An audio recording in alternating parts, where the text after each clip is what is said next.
Olá, alunos! Vamos então para a nossa terceira semana de metodologia da pesquisa técnica e científica. E nesta semana vamos falar das citações em documentos. O objetivo desta aula é apresentar as formas mais comuns de citação em documentos, baseadas na norma brasileira 10.520. Então vamos lá? Primeiramente, nós vamos falar da citação direta.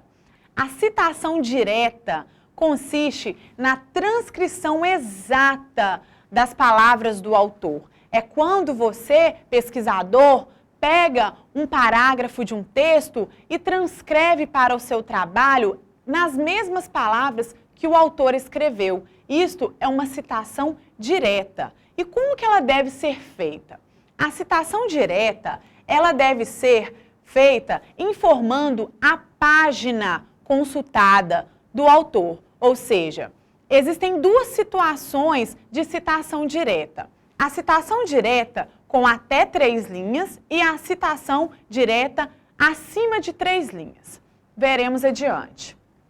No caso de uma citação direta até 3 linhas, cita-se a mesma entre aspas no texto, citando o sobrenome do autor, o ano e a página do trabalho consultado.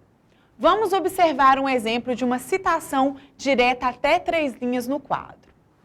Segundo Borges, 2009, página 9, abre aspas, a pré-escola é um poderoso socializador, educador, levando a criança a desenvolver sua criatividade, promovendo também um equilíbrio geral.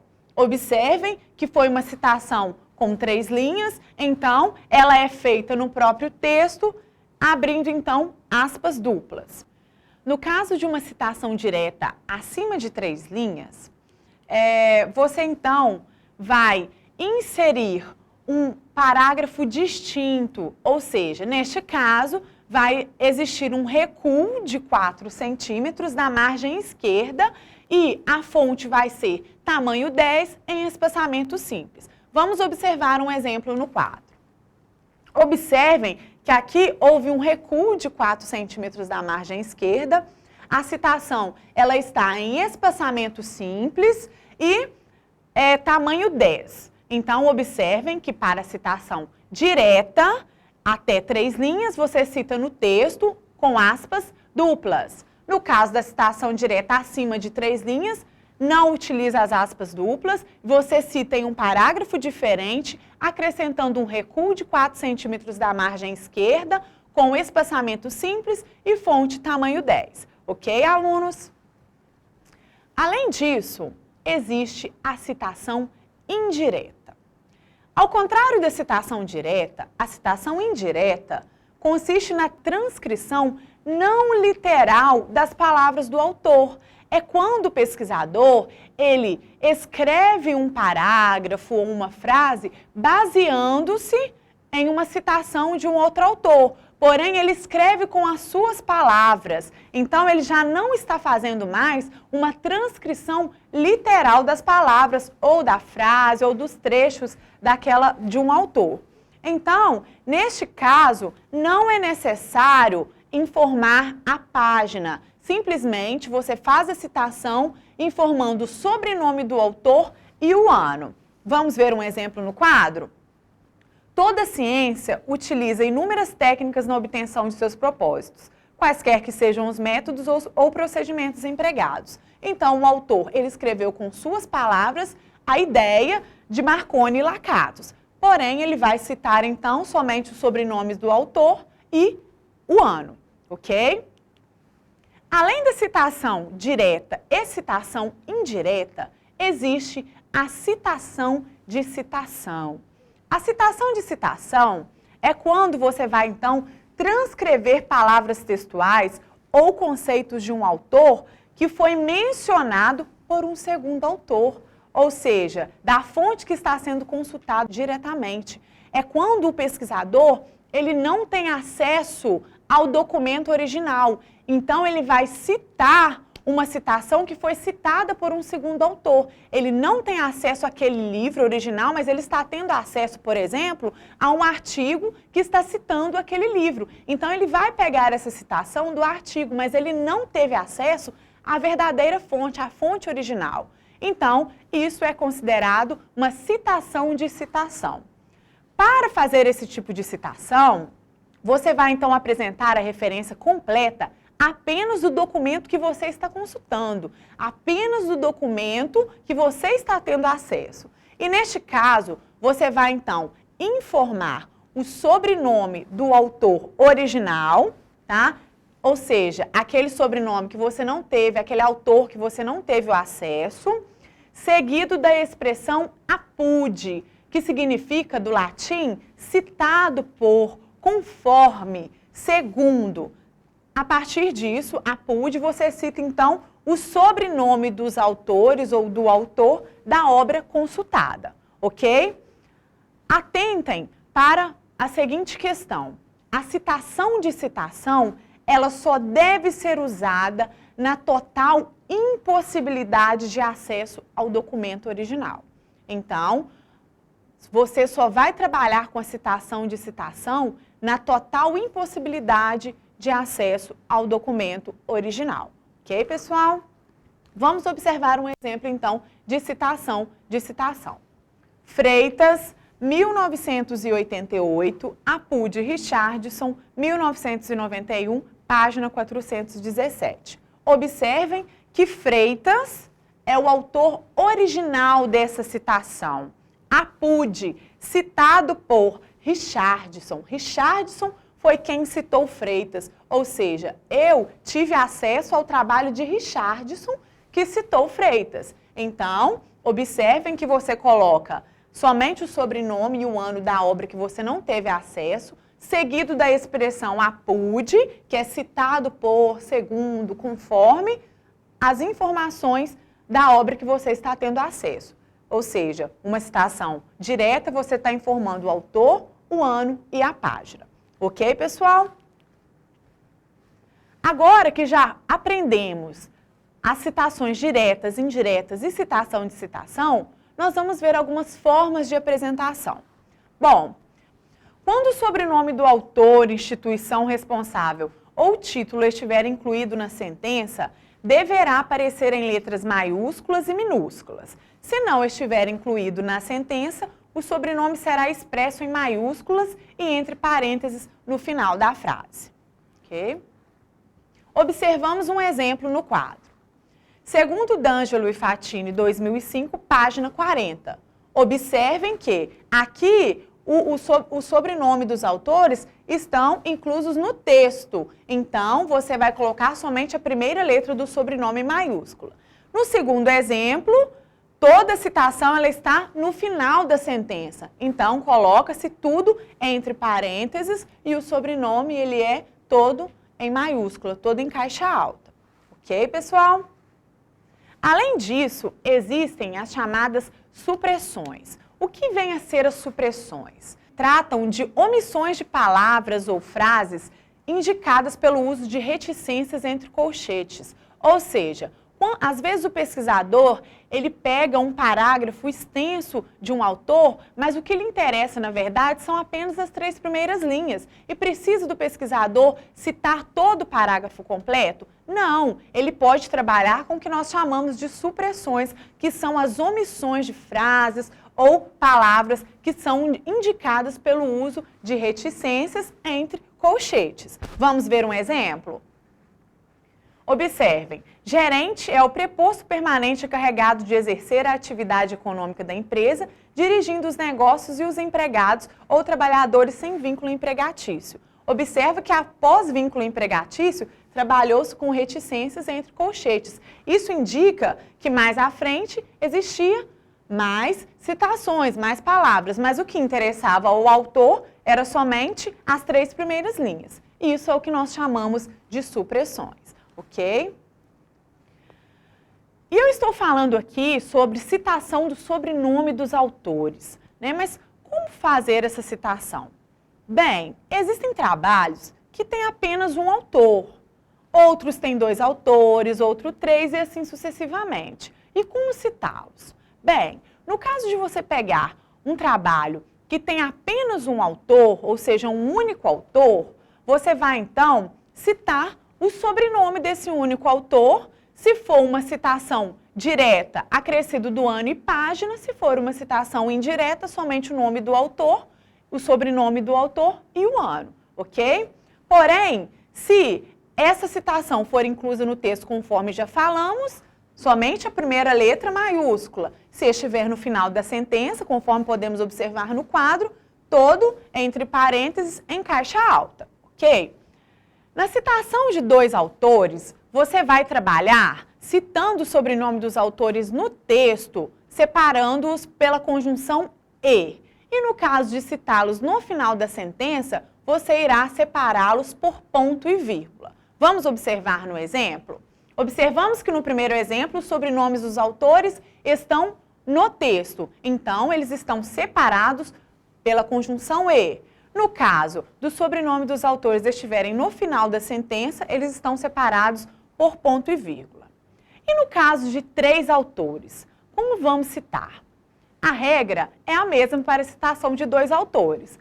Porém, se você vai citar 3 autores no texto, você não vai trabalhar com E e E. Por exemplo, Freitas e Rodrigues e Araújo. Você vai, então, trabalhar com Freitas, vírgula, Rodrigues e Araújo. Vamos ver um exemplo no quadro? No caso de uma citação de 3 autores no texto, observem.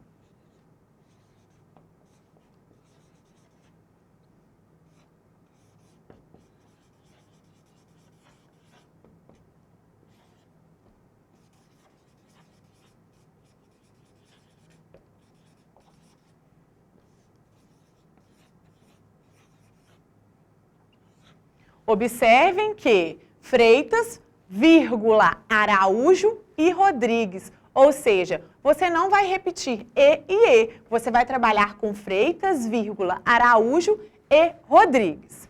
No caso dos 3 autores serem citados no final da sentença, você então pode separá-los por ponto e vírgula, conforme observamos aqui no quadro. Lembrando que no final da sentença, dentro do parênteses, é todo em caixa alta.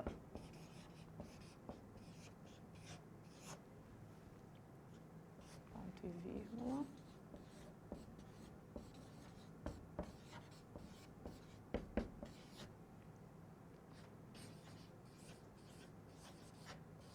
Compreenderam, alunos? No final da sentença, você coloca todos em caixa alta, separados por ponto e vírgula. Então, a regra não muda, ok?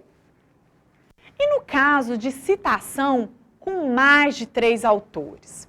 A citação com mais de 3 autores, pensa num trabalho que tenha 10 autores. Você vai ficar citando os 10 autores? Não. Numa citação com mais de 3 autores, você vai usar a expressão et al, que significa que existem mais autores. Mas como assim? Você vai citar o primeiro sobrenome, o sobrenome do primeiro autor, seguido da expressão et al, ano e página, ok? Isso vai indicar que existem mais autores, mas você está citando o primeiro autor do trabalho, seguido da expressão et al. Vamos observar um exemplo?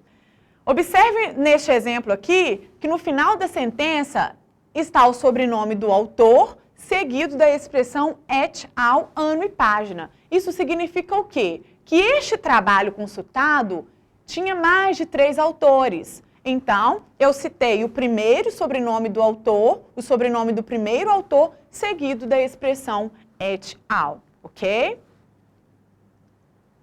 Vamos ver outro exemplo. Neste caso aqui no quadro, o autor como parte do texto. Observem, Lotufo Neto et al. 2001. Ou seja, o trabalho existe mais de 3 autores. No segundo exemplo, podemos observar que o autor ele não faz parte do texto, ou seja, está incluso no final da sentença. Então, a citação ela é toda em caixa alta, o primeiro autor seguido da expressão et al. ok? No caso de citação de entidades coletivas, como que deve ser feita essa citação? Bem, a citação de entidades coletivas, o nome ele deve ser grafado por extenso, acompanhado da sigla, e as próximas citações você pode trabalhar com a sigla, ok? Vamos ver um exemplo. Por exemplo, se você quer citar o Instituto Brasileiro de Geografia e Estatística, você vai então colocá-lo como um autor da citação. Se você buscou uma citação, uma informação do IBGE, você vai citar o IBGE no texto. Porém, você vai citar, a primeira citação será por extenso, seguido da sigla, e as citações subsequentes você poderá trabalhar somente com a sigla IBGE, ok?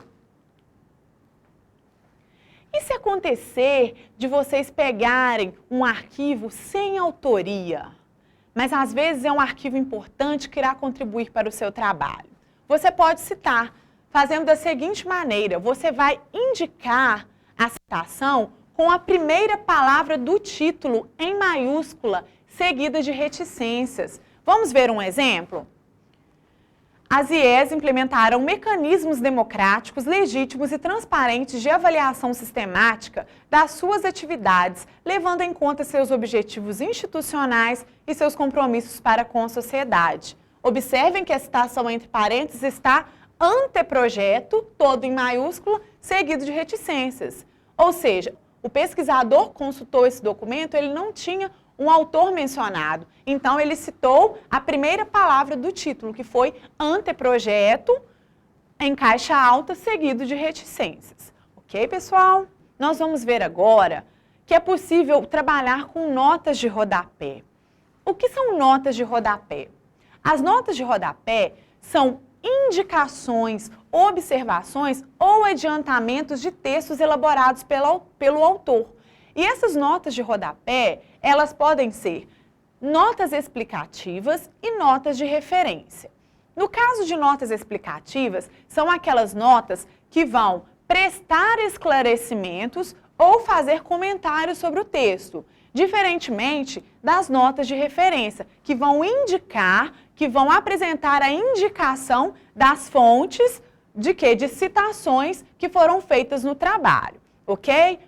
As notas são digitadas dentro das margens, ficando separadas do texto por um espaço simples e por um filete de 3 centímetros a partir da margem esquerda. Vamos ver um exemplo? Neste caso aqui, nós temos uma nota explicativa, ou seja, está aqui, neste projeto será utilizado como base teórica o manifesto da IFLA Unesco, está a indicação, e lá embaixo está uma nota explicativa, ou seja, para maiores informações sobre o manifesto, consulte e está o endereço. Este é o objetivo da nota explicativa. Agora vamos ver um exemplo da nota de referência. A nota de referência, conforme nós falamos, ela vai então indicar a referência de uma citação que foi utilizada no texto. Neste caso aqui, nós temos uma citação direta, e aqui está a indicação de uma nota de referência, ou seja, a fonte dessa citação, aonde que ela está disponível, o seu endereço. Ok, pessoal? Além disso, existe a possibilidade de você citar canais informais de aula. Às vezes é uma informação obtida de uma entrevista, de uma aula, de uma conferência, de um e-mail. E como citar isso no seu texto? Você pode fazer da seguinte forma: você pode fazer a citação e colocar entre parênteses no final da citação informação oral e puxar então uma nota de rodapé conforme no exemplo e especificar de onde foi adquirida essa informação. Observem no quadro. Segundo Marcondes 2003, as bibliotecas digitais têm suma importância nas universidades. Entre parênteses, informação verbal, puxou uma nota de rodapé, está lá de onde foi então tirada essa informação. Ou seja, palestra ministrada aos profissionais e estudantes da biblioteconomia e ciência da computação. Observaram, pessoal? Então, se você precisar de colocar uma citação de um canal informal, às vezes uma informação obtida de uma entrevista, uma informação importante que o professor falou em sala, você pode trabalhar então com a citação de canais informais, ok? Então, até a próxima aula.